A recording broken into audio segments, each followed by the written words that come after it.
Hi friends, मैं मतीन सिंह ठाकुर आप लोगों का हार्दिक स्वागत करता हूं, अभिनंदन करता हूं मेरे YouTube चैनल ज्ञान की चौपाल में। ज्ञान की चौपाल में जो आज हम विषय डिस्कस करने वाले हैं वो विषय गौ माता की महिमा से जुड़ा हुआ है। गौ सेवा से हम अपने जीवन को सफल और समृद्ध कैसे बनाएं, ये बताया गया है।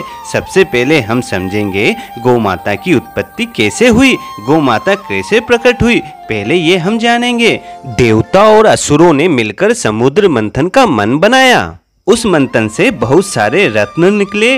उज्जय शिवा घोड़ा निकला, ऐरावत हाथी निकले। कार्तिक अमावस्या में प्रातः काल में कामधेनु गौ मैया प्रकट हुई। कार्तिक अमावस्या को हम दीपावली के नाम से जानते हैं और कार्तिक अमावस्या की संध्या काल में लक्ष्मी जी प्रकट हुई थी। इसलिए भारतीय परंपरा यही कहती है दीपावली वाले दिन प्रातः काल में गौ माता का पूजन करें और संध्या में लक्ष्मी जी की पूजा करें। लेकिन हम लोग स्वार्थ के चलते सिर्फ संध्या काल में अपने सारे धन का पिटारा खोलकर लक्ष्मी जी की सिर्फ पूजन करने लगते हैं और गौ माता को भूल जाते हैं, जिससे कार्तिक अमावस्या या दीपावली का पूजन पूर्ण नहीं होता है, जिसके कारण स्वरूप हमारे घर में धन समृद्धि नहीं आती है। धन की वर्षा और समृद्धि के लिए हमें दीपावली वाले दिन प्रातः काल में गौ माता का पूजन करना चाहिए, संध्या काल में विधिवत लक्ष्मी जी का पूजन करना चाहिए। सिर्फ कार्तिक अमावस्या पर ही नहीं, कुछ भी काम करने से पहले गौ माता का पूजन जरूर करें, जिससे आपको सुख समृद्धि और व्यवसाय में खूब लाभ मिले।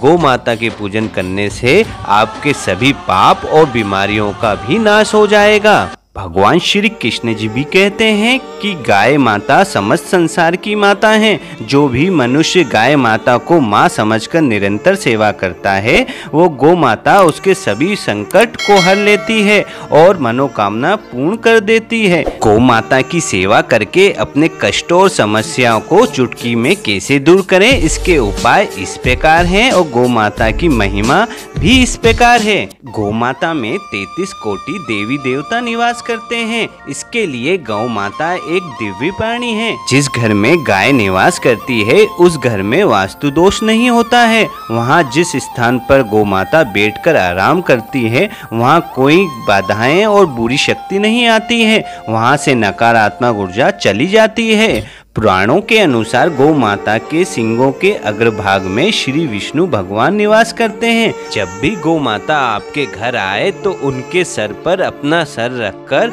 नमन करना चाहिए। प्रतिदिन गौ माता को केले खिलाएं, जिससे बड़ा पुण्य मिलता है, क्योंकि केले भगवान विष्णु का अति प्रिय फल है। केले से गौ माता को खिलाने मात्र से दुख दर्द और दरिद्रता और परिवार में कलेश दूर हो जाता है। गौ माता की रीढ़ की हड्डी में सूर्य केतु नाड़ी होती है, जो सूर्य किरणों से रक्तों में स्वर्ण रक्तचार बनाती है। यही स्वर्ण रक्तचार गाय के दूध में भी विद्यमान होता है, जो मनुष्य के लिए अमृत समान होता है। स्वर्ण रक्तचार के कारण ही गौ माता का दूध हल्का पीला होता है। गौ माता की पीठ पर कुबड़ होता है, उस कुबड़ में सूर्य केतु नाड़ी होती है। रोजाना सुबह कुबड़ पर हाथ फेरने से मनुष्य की सभी मनोकामना पूरी हो जाती है, सभी रोगों का नाश हो जाता है, आर्थिक संकट भी दूर हो जाता है।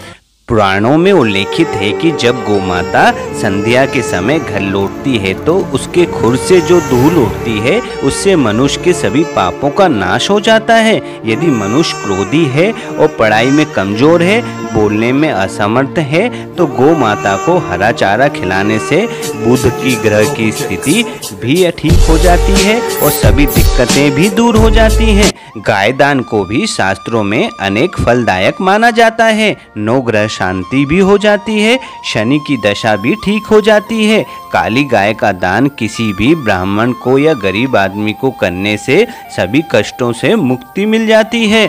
अगर कोई रुका हुआ कार्य खूब प्रयास करने से उसमें सफलता नहीं मिलती है तो पीड़ित व्यक्ति द्वारा गौ माता को रोटी खिलाकर उनके बाएं कान में भावपूर्ण रूप से अपनी समस्या या अपनी मनोकामना कहने मात्र से समस्याएं दूर हो जाती है, मनोकामना मनोकामना पूरी हो जाती है। गर्मी के दिनों में यदि गाय माता आपके द्वारे आए तो गाय माता को पानी अवश्य पिलाएं। इससे मनुष्य की सभी रोगों की और बीमारी दूर हो जाती है। यदि पितृदोष दूर करना चाहते हो तो गौ माता को अमावस्या के दिन गुड़, चारा और रोटी जरूर खिलाएं। इससे आपके पितृदोष से मुक्ति मिल जाएगी। और यदि आपके बच्चे आपका कहना नहीं सुनते हैं या गुस्सैल या क्रोधी स्वभाव के हैं तो घर में आई गौ माता को बच्चे के हाथ लगा भोजन कराएं और उससे बच्चे ठीक हो जाते हैं। यदि घर का निर्माण करने से पहले उस स्थान पर गाय को बांधने से उस जगह का वास्तु दोष का नाश हो जाता है। गौ माता के पंचकाव्यों हजारों रोगों की दवा है और इसे अपने घर में पूजन में जरूर शामिल करें। पंचकाव्यों और गाय के गोबर के कंडों के धूप और हवन करने से नकारात्मक ऊर्जा का नाश हो जाता है और व्यापार में खूब तरक्की मिलती है, फायदा खूब मिलता है। यदि गौ माता आपके द्वार पर आती है तो इसका मतलब ये शुभ संकेत है, क्योंकि गौ माता वहीं जाती है जहाँ के लोगों का मन पवित्र होता है, निर्मल होता है और वो लोग अच्छे होते हैं। गाय के गले में घंटी जरूर बांधें, जिससे 33 कोटि देवी देवता की आराधना होती है और उनकी आराधना का फल आपको मिलता है। ये भाइयों और बहनों से निवेदन है कि गौ सेवा करके अपने जीवन को सफल और समृद्ध बनाएं। जहां भी गौ माता दिखे उनकी वंदना करें, सेवा करें। यह वीडियो अपने शुभ चिंतकों को जरूर शेयर कीजिए, जिससे उनको भी इसका फायदा हो। यदि ये वीडियो आपको अच्छा लगा हो तो ज्यादा से ज्यादा इस वीडियो को शेयर कीजिए, लाइक कीजिए, सब्सक्राइब कीजिए। ज्ञान की चौपाल के अगले चरण में फिर मिलेंगे। मैं मतीन सिंह ठाकुर। जय हिंद, जय भारत।